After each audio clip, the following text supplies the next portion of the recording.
દરેક વિદ્યાર્થી મિત્રોનું યુનિક એકેડમીમાં હાર્દિક સ્વાગત છે.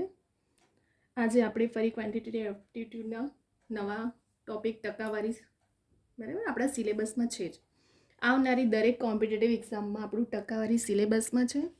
પછી CCEની હોય કે પછી કોન્સ્ટેબલ, PSI, GPSC દરેકમાં મેથ અને રિઝનિંગના કે પછી ક્વોન્ટિટેટિવ એપ્ટિટ્યૂડના ટકાવારીના રિલેટેડ ક્વેશ્ચન તો તમારા છે જ અને પૂછાશે. ને લાસ્ટ યરમાં કેવા ટાઈપના પૂછાયા છે અને આવનારી એક્ઝામમાં કેવા ટાઈપના પૂછાઈ શકે છે, શોર્ટ મેથડ, શોર્ટ ટ્રીક કેવી રીતે આપણે ગણી શકીએ છીએ બરાબર. અને મેં તમને દરેક વિડીયોમાં મેં કીધું છે કે મેં એવા જ વિડીયો લાવીશ જે સિલેબસના એકોર્ડિંગ હશે અને દરેક કોમ્પિટિટિવ એક્ઝામ માટે યુઝફુલ હશે.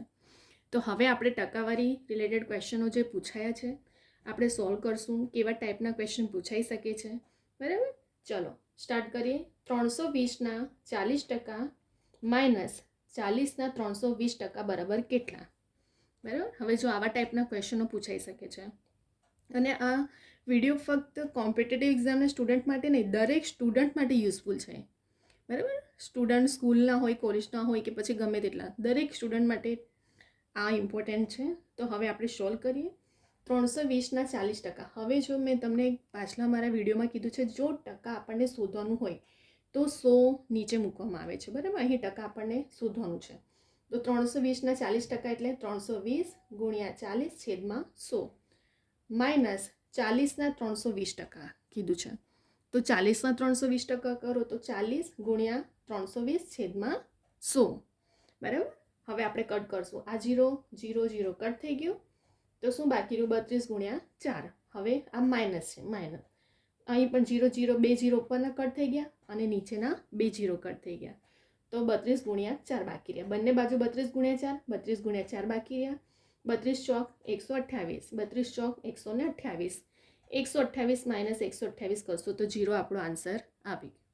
મેં દરેક એક્ઝામ્પલ સ્ટેપ બાય સ્ટેપ લખું છું એટલે તમને કદાચ થોડું લોંગ લાગતું હશે, કેમ કે દરેક સ્ટુડન્ટને સમજ નથી પડતી.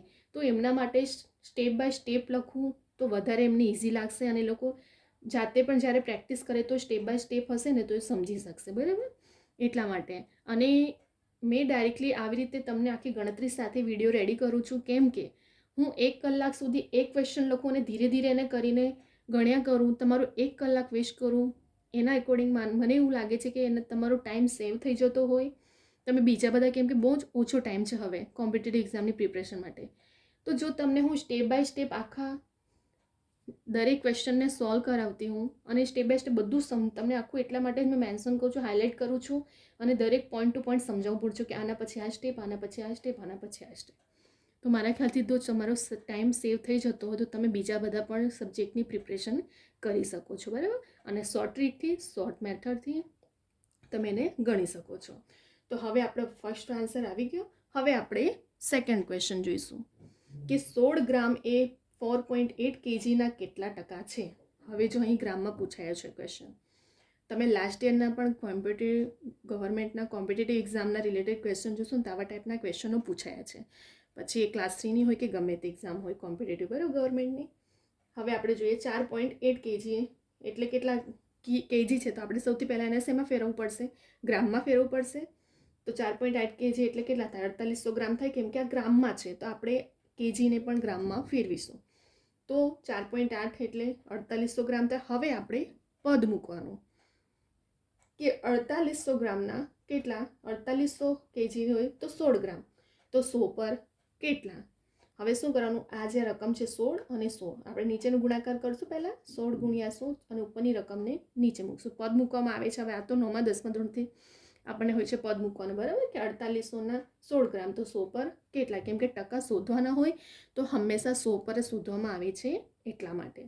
તો 16 ગુણ્યા 100 કરો છેદમાં 48, તો 0 0 ઉડી ગયા અને 16 તાલી 48. પરંતુ અમુક સ્ટુડન્ટ આવી મિસ્ટેક કરતા હોય છે, કન્ફ્યુઝ ના થતા. અહીં 48 મોટી રકમ નીચે છે અને 16 નાની રકમ ઉપર છે. તો 16 તાલી 48 ઉપર લખીને નહીં આવી જતા કટ કરીને, 16 તાલી 48 નીચે જાય છે. જુઓ મોટી રકમ અહીં છે એટલા માટે. તો શું રહ્યું? 1/3 આવ્યો આન્સર આપણો બરાબર. તમે 3 જો તમને પેપર સેટર કન્ફ્યુઝ કરવા માટે શું કરી શકે છે? 1/3 પણ આન્સર મૂકી શકે છે અને 3 પણ મૂકી શકે છે. તમે ઉતાવળમાં શું કરશો? 16 તાલી 48 ઉડી ગયા એટલે 3 આન્સર આવી ગયો. એવું ના કરતા અંશ અને છેદ જુઓ, કઈ રકમ ઉપર છે, નાની રકમ ઉપર છે અને મોટી રકમ નીચે હોય તો પછી અપૂર્ણાંકમાં આન્સર આવશે. બરાબર, એટલા માટે 16 તાલી 48 એક તૃતીયાંશ. હવે 1 ને 3 વડે ભાગતો તો 0.33% તમારો આન્સર આવશે. બરાબર, આ મેથમાં અને તમારા કેટલાક ટકાવારીના રિલેટેડ અને રિઝનિંગના રિલેટેડ આ બધા રૂલ્સ રેગ્યુલેશન નિયમો જે છે, અંશના, છેદના, સાઈડ ચેન્જ કરીએ તો ગુણાકારના, ભાગાકારના, માઇનસના, તો આ બધું તમને થોડું વધારે ઉતાવળમાં મિસ્ટેક નહીં કરવાનું. એક ઉતાવળથી એક ભૂલથી તમારું આખું તમને આવડતું હોવા છતાં તમે ઉતાવળમાં શું કરી દો છો, ત્યાં માસને સ્કીપ કરીને કે પછી છોડવાનું કે પછી રોંગ થઈ જાય છે. તો આવી ભૂલો ના કરતા ઉતાવળમાં ધ્યાન રાખજો. અંશ અને છેદનું છે, કઈ રકમ ઉપર છે, કઈ રકમ મોટી રકમ અહીં નીચે છે. નહીં તો 16 3 ઉપર કરીને આન્સર 3 કરીને આવશો. 16 તાલી 48, બરાબર, મોટી રકમ નીચે છે એટલા માટે 1 તૃતીયાંશ આન્સર અને આવી ગયો આપણો. બરાબર, હવે આપણે બીજો ક્વેશ્ચન જોઈશું. 54 એ 72ના કેટલા ટકા? હવે 54 એ 72ના કેટલા ટકા પૂછ્યું છે. તો 72 પર કેટલા? 54. તો 100% પર આપણે શોધવાનું છે. તો 100% પર કેટલા? બરાબર, આપણે પદ મૂકશું ને કે 72 હોય રકમ તો 54, તો 100% પર કેટલા? 54 ગુણ્યા 100 છેદમાં 72 આવી જશે. 36 દુ 72 ને 27 દુ 54 કટ થયા. હવે શું બાકી રહ્યું? 27 ગુણ્યા 100 છેદમાં 36. 27 ને 100 વડે ગુણશું તો 27 આવશે અને છેદમાં 27 અને 36 વડે ભાગો તો 75% તમારો જવાબ આવી જશે. બરાબર, ફરી એકવાર, જો હવે ટકા શોધવા હોય તો હંમેશા 100 નીચે જ મૂકવામાં આવે છે. 72 જ્યારે ટકા હોય તો 54, તો 100 પર કેટલા? 54 ગુણ્યા 100 છેદમાં આપણે 72 કરીને કટ કર્યો તો આપણો આન્સર કેટલો આવ્યો? 75% આપણો આન્સર આવ્યો. બરાબર, ત્યાર પછી ચોથો ક્વેશ્ચન જોઈએ આપણે. જો બીના એ ટકા 15 હોય તો બીની કિંમત શોધો. જો ટકાવારીના રિલેટેડ આવા ક્વેશ્ચનો પૂછાયા છે એટલા માટે મેં વિડીયોમાં એવા જ ક્વેશ્ચન તમને સોલ્વ કરાવી રહી છું શોર્ટ મેથડથી, જેથી કરીને તમને ઇઝી પડે પ્રિપરેશન કરવા માટે. બરાબર, બીના એ ટકા 15, ચલો બી એ ટકા એટલે છેદમાં શું આવશે? તો બી ગુણ્યા એ છેદમાં 100 બરાબર 15. ચલો હવે બી છે તો આપણે સાઈડ ચેન્જ કરશું. જો સાઈડ ચેન્જ કરવામાં પણ મિસ્ટેક નહીં કરતા. હા, જો બી છે તો અહીં 15 અંશ, આ છેદ છે, છેદમાં છે તો સાઈડ ચેન્જ કરશું તો છેદનું અંશમાં જતું રહ્યું તો 15 ગુણ્યા 100 અને આ અંશમાં છે તો છેદમાં આવી ગયું. એ કટ થઈ ગયું. 15 ગુણ્યા 100 એટલે 1500 આપણો જવાબ આવી ગયો. બરાબર, આવી જ્યારે તમે બરાબરનું ચિહ્ન હોય છે ને ત્યારે તમે સાઈડ જ્યારે ચેન્જ કરો છો તો સાઈડ ચેન્જ કરવામાં થોડી ઉતાવળ કરો છો તો થોડું ધ્યાન રાખજો કે જો છેદનું હોય તો સાઈડ ચેન્જ કરતાં ઉપરની બાજુ જાય તો અંશમાં ફેરવાઈ જાય છે અને અંશનું છેદમાં આવી જાય છે. બરાબર, તો જેવી રીતે અહીં બીના એ ટકા બરાબર 15 તો બી ગુણ્યા એ છેદમાં 100 બરાબર 15 એ. તો હવે જ્યારે મેં સાઈડ ચેન્જ કરી તો 15 એ તો અંશમાં રહ્યો અને આ છેદમાં છે તો ઉપર જતું રહેશે અંશમાં, તો 15 એ ગુણ્યા 100 અને આ એ ઉપર છે તો એ છેદમાં આવી જશે. તો ચલો કટ કર્યું, એ 15 ગુણ્યા 100 એટલે 1500 આપણો જવાબ બીની કિંમત મળી ગઈ. બરાબર, તો ટકાના રિલેટેડ આપણે 4 ટાઈપના ક્વેશ્ચન જોયા છે. 4ની મેથડ અલગ અલગ છે અને 4 ટાઈપના ક્વેશ્ચનો આવા લાસ્ટ યરના તમે પેપર જોશો તો એમાં પૂછાયા છે આવા ટાઈપના ક્વેશ્ચન. બરાબર, અને હજી પણ મેં એવા વિડીયો લાવીશ કે જે ટકાવારીના રિલેટેડ ક્વેશ્ચનો પૂછાયા છે અને પૂછાઈ શકે છે. સૌથી વધારે જો મેટર કરતું હોય ને તો તમારી મેથડ હોય છે. તમને મેથડ ખબર હશે ને તો તમે ઇઝીલી જલ્દી તમે એક્ઝામમાં તમે એને કવર કરી શકો છો. અધરવાઇઝ કેટલા સ્ટુડન્ટ મોસ્ટલી જો માર્ક્સ જતા હોય ને તો પછી આવી રીતે જતા હોય છે તમારી ગણતરીમાં. બરાબર, તો આપણે એક પણ માર્ક્સ અને હવે જેટલી પણ આવનારી એક્ઝામો છે દરેકમાં ટકાવારી રિલેટેડ, રિઝનિંગ, ક્વોન્ટિટી એપ્ટિટ્યૂડ અને મેથના રિલેટેડ ઘણા બધા ક્વેશ્ચનો અને માર્કનો એવરેજ પણ બહુ વધારે છે. તો આપણે માર્ક્સ ના જાય થોડું વધારે કેર રાખીએ. પ્રિપરેશન માટે ટાઈમ બહુ શોર્ટ છે અને એટલા માટે તમારો ટાઈમ પણ થોડો સેવ થાય. સ્ટેપ બાય સ્ટેપ મેં એક પોઈન્ટ પણ સમજાવ્યું તમને અને મેં લખીને પણ રાખું છું જેથી કરીને કોઈ પણ સ્ટુડન્ટને કન્ફ્યુઝન ના થાય. બરાબર, તો અહીં આપણે 4 ક્વેશ્ચન ટકાના રિલેટેડ સોલ્વ થઈ ગયા છે. ફરી વાર આપણે એક વખત રિવિઝન કરી લઈએ. 320ના 40%, ટકા કે તો હરદમ 100 નીચે જ મૂકવામાં આવે છે એટલું યાદ રાખજો. ટકા શોધો 320ના 40% છેદમાં 100, 40ના 320 છેદમાં 100, 0 ઉડી ગયા, 0 ઉડી ગયા. 32 ગુણ્યા 4, 4 ગુણ્યા 32, 128 - 128 એટલે આપણો 0 આન્સર આવી ગયો. બીજામાં શું હતું? 16 ગ્રામે, તો જો કેજી આપ્યું છે તો એને આપણે પહેલાં તો ગ્રામમાં ફેરવ્યો. બરાબર, તો 4800ના 4.8 kg એટલે ગ્રામમાં 4800 થઈ જશે. તો 4800 ને 16 માટે 100 પર કેટલા? કેમ કે ટકા શોધવાના હોય તો 100 પર શોધવામાં આવે. 16 ગુણ્યા 100 છેદમાં 48 તો 0 0 ઉડી ગયા 16 તારી 48. હવે મેં તમને કીધું તો થોડું વધારે ધ્યાન આપજો કે અંશ નાની સંખ્યા ઉપર છે, મોટી રકમ નીચે છે. તો ઉતાવળમાં 3 નહીં કરી નાખે કે 16 તારી 48, બરાબર, એવું ભૂલ ના કરતા. 16 તારી 48 એક તૃતીયાંશ આવી ગયો તો 0.33. એટલા માટે મોસ્ટલી સ્ટુડન્ટને ક્યાં ભૂલ થાય છે એક્ઝામમાં ઉતાવળમાં, એટલા માટે મેં દરેક વિડીયોમાં મેન્શન કરું છું, દરેક વિડીયોમાં હાઇલાઇટ પણ કરું છું કે શું પ્રોબ્લેમ થાય છે સ્ટુડન્ટને, શું પ્રોબ્લેમ ત્યાં એક્ઝામના ટાઈમે ફેસ કરવું પડે છે. કેમ કે અમુક સ્ટુડન્ટને આવડતું હોવા છતાં પણ એ લોકો ભૂલ કરીને આવતા હોય છે, બરાબર, એ ટાઈમે.